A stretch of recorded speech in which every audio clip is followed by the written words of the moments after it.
Hey, this is Paul Banis at GreatDad.com, the website for fathers because dads don't always think like moms. And if you're just tuning in, Great Dad Talks is a series of weekly conversations with new and expert fathers, all with a point of view on modern parenting. As a life coach specializing in working with new and experienced dads, I'm always curious about modern dads and how we are evolving today, since my fatherhood was, I got 17 and 21-year-olds, so it's already been a little while for me. You can find more about my coaching and our other resources at GreatDad.com and GreatDad.com/coaching. And today I'm talking to Tyler Foley, or Sean Tyler Foley, if you're looking for him on the interwebs. And this should be a fun conversation because Sean is an expert speaker and he does a lot of podcasts, but he also does a lot of teaching about acting and public speaking. And I think this is going to be an interesting take on what his feelings are about how to get our kids to speak. So welcome, Tyler. Oh, it's an absolute pleasure and joy to be here. How are you? Good. So you don't yet necessarily or don't usually pitch yourself as a father expert on public speaking, but you do have a 5-year-old daughter and you dedicated your book to her. So I did. Tell me a little bit about the book and the genesis of your book. Well, so when I first started writing the book, my daughter, Mackenzie, was very young. And I'm looking around in the world right now, and it's sad how particularly I'm conscious of her being a female and just women in general. Not at the time I was writing the book, there was a definite sense that there wasn't an ability to listen to what women had to say, unfortunately. And I remember, a lot of the coaching clients that I work with are female entrepreneurs, and they always, the theme kept coming up. My story doesn't matter. My story isn't important. They don't listen to me anyways, which just, crushed my heart to hear. And so especially I thought, little girls think that little girls don't feel like their story is being told. That's as a father of a daughter. No, and then, and again, that brings out the hyper masculinity in me as a protector. And I want that can't be the way. And as a performer, a trained performer, I want Kenzie to know that no matter what her opinion is, that she has the ability to express herself, that her story matters, that she will be heard. So I spent a lot of time trying to figure out why I can so confidently take the stage. Like, what is it about me and my particular circumstances that created a skill set that allowed me to so confidently do what so many people struggle with? And in the course of it, it's been great because I've helped some incredible women and men whose stories matter, who have impact, so that they can tell them. And now I have the ability to encourage my daughter to go out and perform and find her voice in the world. Mm-hmm. And it's certainly true that, like, I think a lot of men suffer from this too. I mean, public speaking is the number one fear. People would rather get killed by a car or something than actually get up on a stage. So it's not just women who can't tell their stories. But why do you think that is? That you started speaking when you were really young, like at six.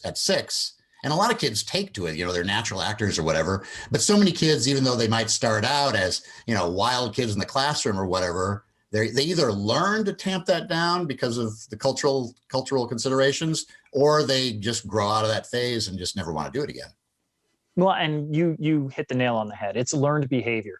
So when we start out in life, if I need something, I need to tell my parent or my caregiver or those around me that I need a thing. And at first we know, and when I'm an infant, the only way that I can to express myself is through cry, right? So I'm going to vocalize, I'm going to cry. So from the time we're born, we are vocalizing publicly. That is public speaking.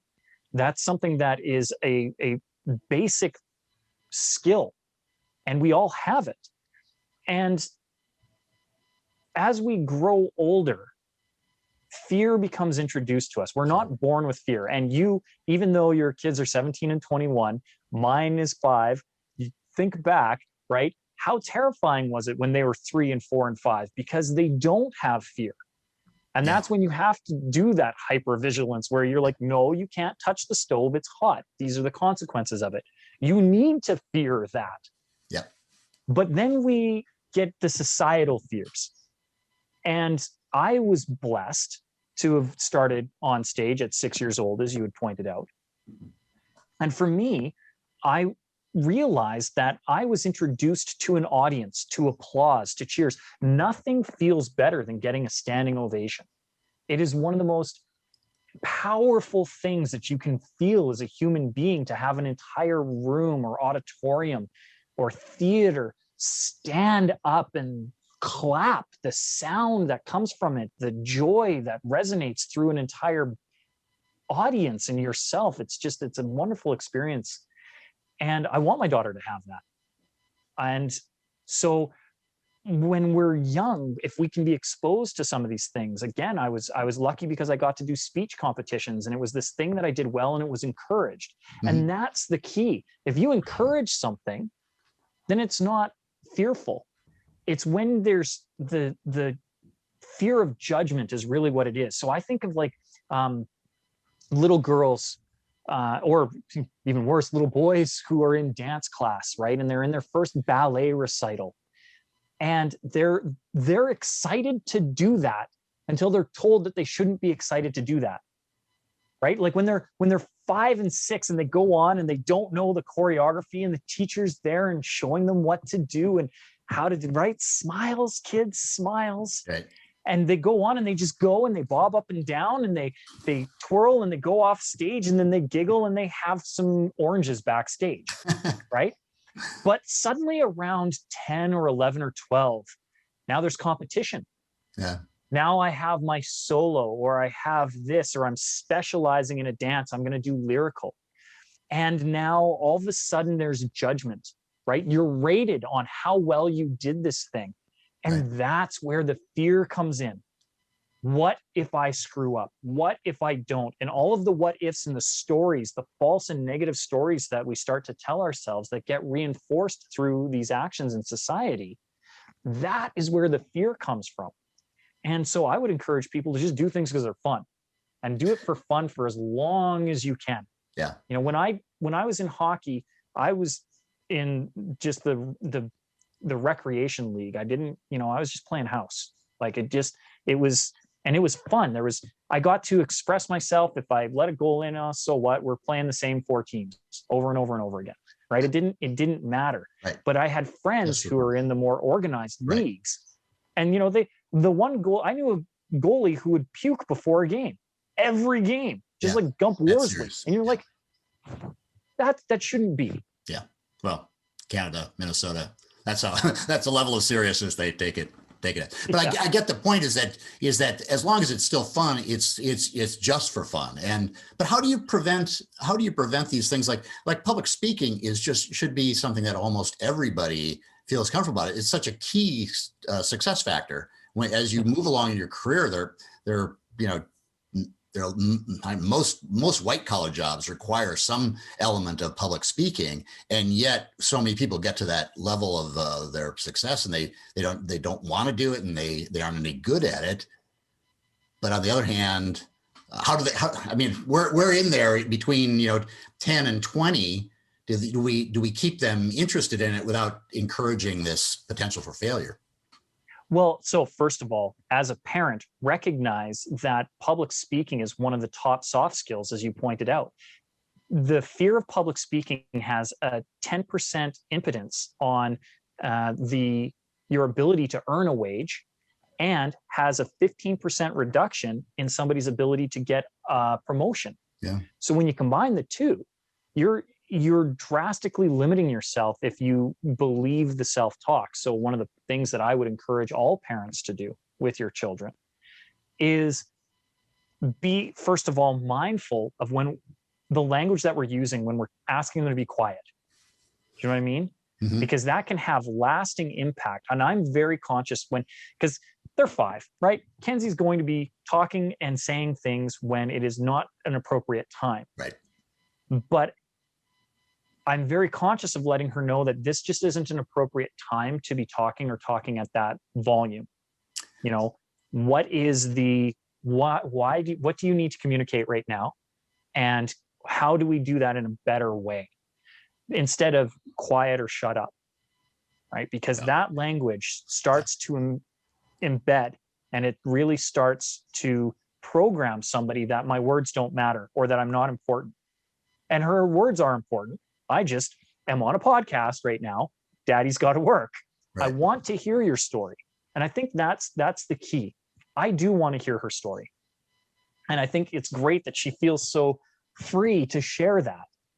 But now is not the time for the story, sweetie. So when Daddy's done, I'm going to block off time so that you can tell me your story, because I see that it's important to you and it's important to me to hear it.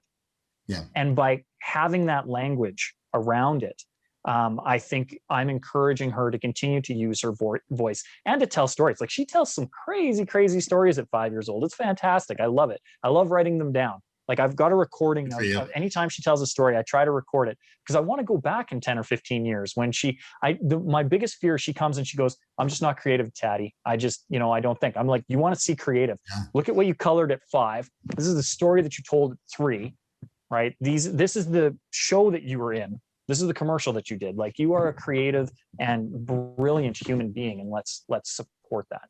So do you think they need to have professional training? I tried to get both of my kids to do, I tried to get them to do debate and other kind of public speaking type things. And they just, it's not that like there was a big fight over it. It was just like, no, I got other things to do. That doesn't interest me. And I was disappointed knowing, sharing your feeling too about how important it is, and knowing how much I spent time in my adult life taking, doing Toastmasters and corporate, 2-day, 3-day seminars over and over again to learn how to present material in a good way, to tell stories, to be able to communicate data. And yet they're missing out on some of that early training, which I thought would have been so valuable. Well, and I wonder if they're missing out. So let's challenge that for a second, because I know that I loved debate, absolutely loved debate. And in fact, I in my senior year of high school, I actually won a debate having to defend the use of nuclear arms in Hiroshima and Nagasaki. Wow. So that's just the level of love of debate that I have. But debate is just one area, and it's a very specific thing, and it's a critical thought thing as well. So there's a lot that goes into debate. It's not just how well you can articulate, but it's also how well you can formulate a thought and then articulate it. But maybe that's not their thing. But so I would ask, are they afraid of debate because they find it boring? Are they afraid to begin with? Or is it they just don't like it? It's not, as you said, it's not their cup of tea. Yep. If they're shying away from it because it's a public venue where they have to speak, that's when I would start to dig a little bit deeper into why. But if you find that they don't want to do debate, and they maybe don't even want to do speech club, but they're into drama, well, so that's great. That's a venue. I was just lucky that I went to a fine arts high school, so I was inundated with it from everywhere. I mean, I'm doing performance, I'm doing speech competition, I'm also going to drama camp, and I'm on the debate team.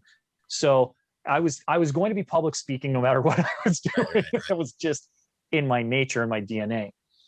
But I would strongly encourage just everyday interactions. Don't order for your kids at the restaurant. You know what I mean? That's a public interaction. That's public speaking. And if we take the power away from our kids to do the voice, I've been making my daughter order her own breakfast since, we first went to our first IHOP when she was like 1. As soon as she could talk, she could order for herself. Well, that is true. I mean, it goes along with what most experts say, don't talk down to your kids. When you talk baby talk to them, all you're doing is extending the amount of time that they're going to keep on talking baby talk. But if you can get them to speak to strangers like that and just willingly, that's a good first step. And that starts at age 3 or 4. Yeah. And again, Kenzie's first words came, I think, when she was about 14 months old. And as soon as she was able to say, I want, I want milk. Okay. Well, tell the nice man, you want milk. You want pancakes, or do you want eggs, or do you want both? I'm not ordering for you. And it's great because she, I do see it even with the, in school right now, she's in kindergarten.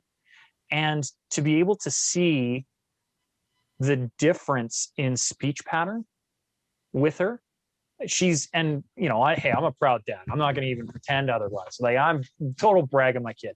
but she's the most articulate out of her class. Hands down. And it helps that her mom is an incredibly smart and gifted and brilliant project manager who speaks, in a very high level, and that I don't shy away from my vocabulary or use of it. One of my favorite things to hear from my daughter is, "Daddy, what does that mean?" Yeah. Yeah. Because it challenges me, because half the times I don't know what the words that I'm using mean. So then I have to look up and figure it out. But then we get to learn together, and I get to be like, well, here's how it is. And if I can't explain it, I love that she's curious. I love when she asks why. Yeah. That's not always the case. Some parents get tired of that very quickly. So, it can be exhausting. Make no mistake. There are times when I don't want to answer why, but because I have bad days. We've been there where you come home and you just want to kind of like chill and why play with me, draw a color, bounce one more time, Daddy, I want to flip over your knees like that. Stop, slow down, Daddy needs a rest. But I remember, and it's one of the things that I talk about in the book too, is we need to adopt that curiosity of a 5-year-old. I love the lens of the world that I'm getting to look through right now, because I get to re-experience the world through her eyes. Sure. Yeah. It's the best one. But I also get to do it through a lens of wisdom that is 35 years beyond her. And to be able to combine those two and know what I know now, but still immerse myself into her world is so magical. And that's why I want her to be able to tell her story, because if I quiet her, then I don't get to experience her world. Yeah. So talk a little bit about the method that you have in the book. The book is The Power to Speak Naked, and you can get a copy on the method.seantylerfoley.com, right? Yeah. So how does your method differ from other public speaking methods? So honestly, the only way that it differs is the fact that it's through my lens. A lot of what I'm saying is nothing unique in the information itself. What it is unique in how I present it. And that's really the key to anybody, right? When people tell me I don't have a story or what I have to say doesn't matter, well, that's not true. It does. And often it becomes this comparison thing. Well, somebody else said this, or Henry Ford has a better quote than me, right? Well, then quote Henry Ford. Right. Just say this was from Henry Ford. Les Brown says, never make a point without a story, never tell a story without a point. I love that point. So I just credit Les Brown every time I say it. Yeah. And so with my method, what it is you could go take Toastmasters, you could go to Carnegie, you could take Brian Tracy, you could go Adam Markell. I could list 100, 200, 300 people right off the top of my head that are all, easy resources on public speaking. Why is my method different? Well, it's not, but it's a pooling of all of this information that I have gleaned from 35 years of performance. Mm-hmm. I mean, when you've been acting since you were 6, you learn certain things. And although they're not unique principles unto me, they are a unique lens into how I experience the world. And so maybe you took Toastmasters or Carnegie or Brian Tracy and it didn't resonate with you, but you want to get better. Well, how about you try out a guy who was acting since the time he was 6, has run 3 successful businesses, and really likes to be charismatic and chit chat. And maybe my method lands with you.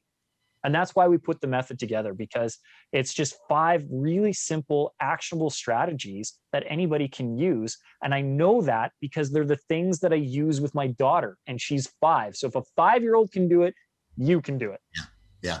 So, and then what percentage of it do you think is just, I mean, obviously I've done Toastmasters and a lot of them, and there are these different things that you can specifically do to organize your thinking, how to make an impact with a personal story, for example, when you open up. But how much of it is getting out there and just doing it over and over again? Well, 95%, maybe 99, maybe 99.9. Yeah. Potentially repeating. Yeah. Because I always give this analogy. If I want to get 6-pack abs, I can't sit on the couch and watch exercise DVDs. Yeah, I've tried They that. can show me, I can have all of the theoretical knowledge up here on how to work out. But if I don't actually do a sit-up, I am never going to get the abs. And it's difficult at first. If you haven't worked out in 20 years, those first couple of sit-ups or push-ups are laborious. Yeah. But then you do it a little bit more and you get a little bit easier. And now suddenly you're knocking off a rep of 10 and you're not even breaking a sweat. So then you up it to 12. Then it's up to 15. And you're doing 2 sets of 15. And suddenly you're one of those crazy gym freaks who's doing 300 sit-ups a day and 500 push-ups a day. And you look like Arnold Schwarzenegger. Right? But it starts by just getting off the couch. Mm-hmm. And the same with public speaking. You want to be better at public speaking? Speak.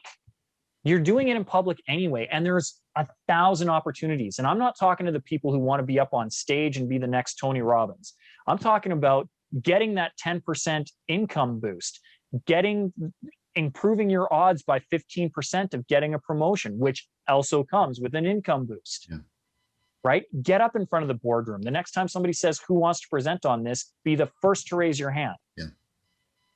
Yeah. That's one thing I do like about the Toastmasters program is that they force you to get together with people every month and you have to present. I mean, in almost every meeting, you either get an opportunity or you're the Toastmaster, you're a guest, and you just keep on doing it over and over again to the point where when you're called, you don't get those, chest crushing butterflies that you do on the first meeting.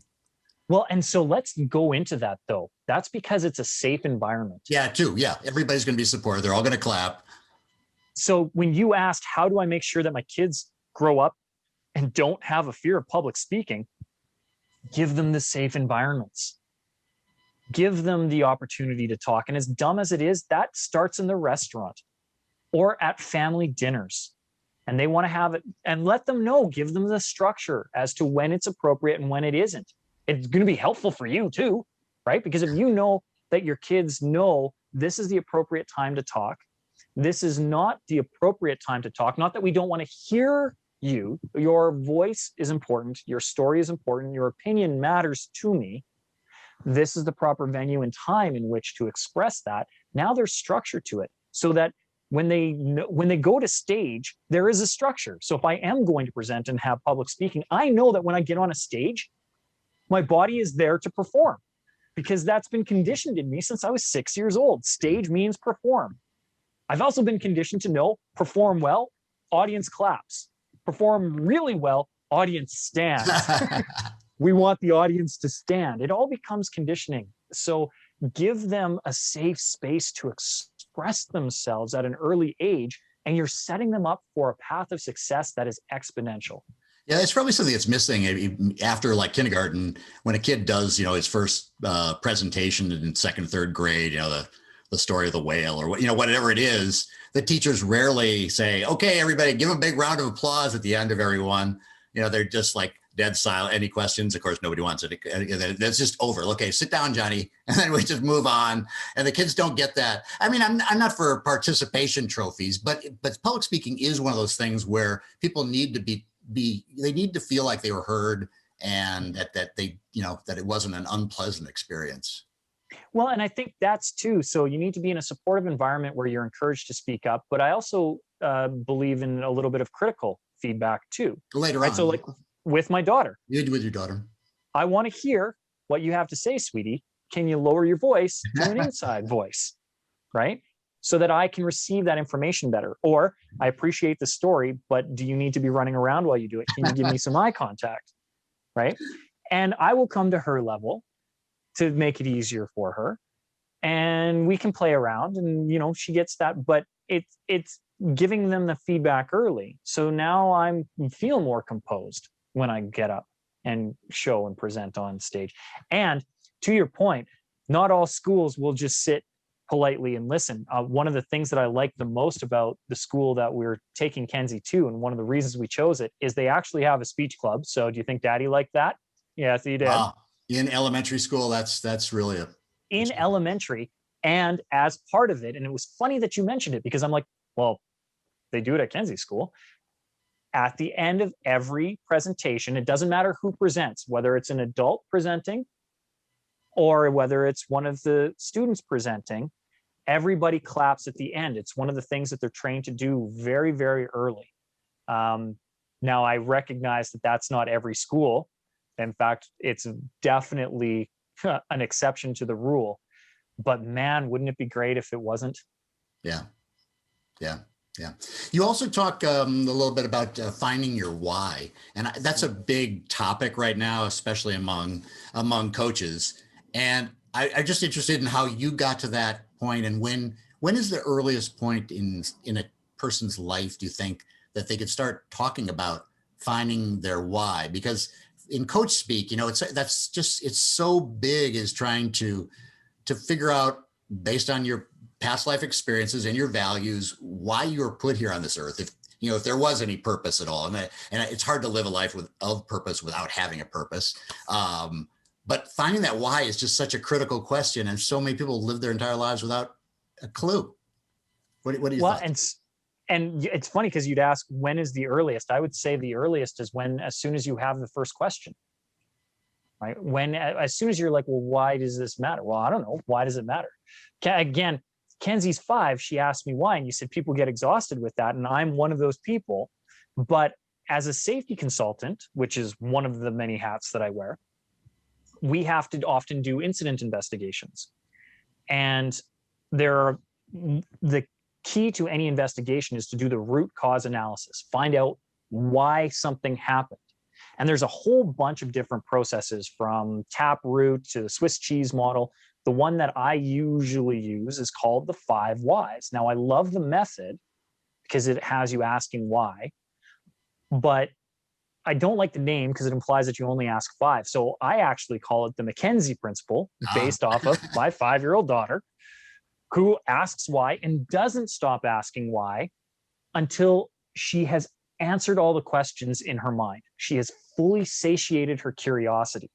So when I go into an incident investigation, there's been an industrial accident, I go in with the curiosity of a 5-year-old. And the nice thing is when you're doing an incident investigation, you're not supposed to assign blame. It is not a blame thing. You're just trying to determine what the causational factors were. And so if I go in with the curiosity of a 5-year-old, I'm not going in going, well, what did you do wrong? I'm going, well, why did you do that? Okay, well, why was that the case? Okay, well, why was that in place? Right? And I'm digging and digging and digging and digging until I get to the very root core subject.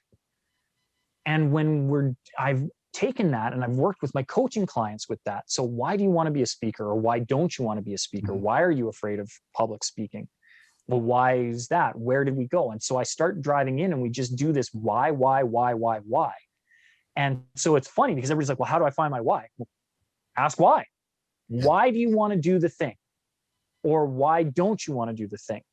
And then we start drilling down and you ask why until you can't ask why anymore. And there's no first time to do that. I think if Kenzie were like, and I know I do this because, again, film and television, I obviously want my daughter to have all the opportunities that I had. And I think that one of the biggest gifts I got was being in the arts. So I've put her into film and television.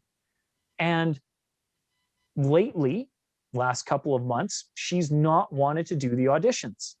Mm-hmm. And so what did I ask?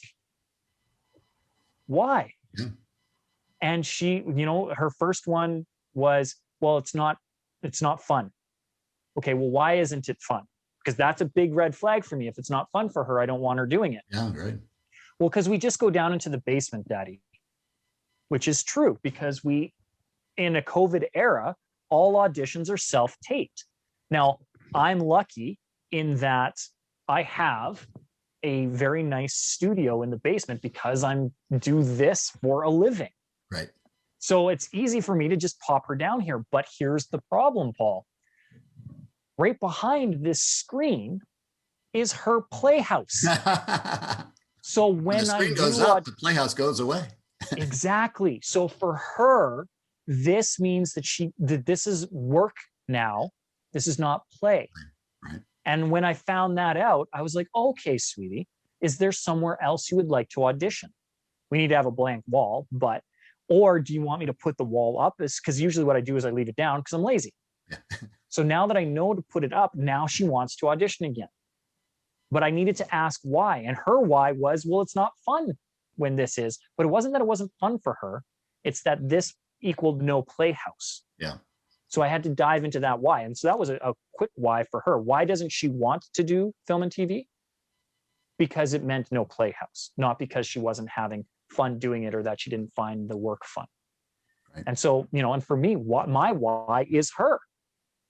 Right? When I go into a deep dive and figure it out, what drives me, what pushes me forward, I know what life could be like if I wasn't here for her, because I lost my father when I was 6. And so that drives me very prominently to make sure that Kenzie has every advantage, whether I'm here or not, that she is set up to be self-sufficient, and then know that my time with her is precious. It could be gone today, not just tomorrow, today. And if I invest my time into her, knowing that every interaction that I have with her could be my last, it very drastically alters my interactions with her on a daily basis. Well, that's very wise. I know gets a little bit dark, but I think if all parents kind of kept in their mind the fact that this period of the childhood is just such a blip. I mean, until they're 2, most fat dads really don't have a relationship with their kids, and then by the time they're 13, they're already starting to pull away. So if you realize that you got 11 years with them where they are really going to hang on you and do everything you want, and then it's going to be all you chasing after them saying, can I drive you to the store, because that's the only 15 minutes you're going to get with them, you might parent a little bit differently, because it's a very, very short amount of time. My friend Jared Morrison is an incredible speaker and writer, just a brilliant mind. Wrote an essay a few years ago about his daughter reaching out to hold his hand and remembering that because she's getting to that age, that it could be the very last time. Yeah. And that he just wanted to cherish it, because when will she stop reaching for it? And I was so lucky to have read that when Kenzie was about 2 or 3, because I think about it every time she reaches out to hold my hand now, and I cherish it. Yeah. Because I think of Jared's words and I go, there's going to be a time where she isn't going to want to do this, and I'm going to want her to. And then I think, and I'm such a forward thinker too, because then I do the whole flash, right? I'm like, if she gets married, will I get to walk her down the aisle? Will she reach for my hand? Will that be a thing of comfort for her? Do I get to do that? Like, I want that. Selfishly, I also want to be the MC of her wedding. I want to be everything at Kenzie's wedding. So, I want to MC it. I want to DJ it, give the speech, I'm there. But it's precious, and I recognize it. Yeah. Well, this has been really fun chatting about your daughter, especially, and the role public speaking has played in your life. I just think it's such an important skill. Right now we're having this resurgence that we were joking before that the millennials had invented storytelling for us all now to think about. But it's part of what human beings do, and being able to tell stories. It's great that there's a resurgence of the whole storytelling model and trying to get us to all do more of it. I'm trying to keep now a story journal, so I have more stories to pick on, because if you do public speaking, you're constantly like, mine is blank, but if you keep these stories that are really meaningful to you, that teach you lessons in your life, then you always have them. So that's a little free tip for you. So at your website is Sean Tyler Foley, and I'll put that in the show notes, and you can get a full copy, right, of the method at themethod.SeanTylerFoley.com. That's correct. Yes. Right. All right. Well, Sean, this has been really a lot of fun. And I'm Paul Banis with GreatDad.com. And if you're interested in coaching service, especially for new and older dads going through transitions, you can find more of me at GreatDad.com and GreatDad.com/coaching. So I will see you next week. Thanks again, Sean.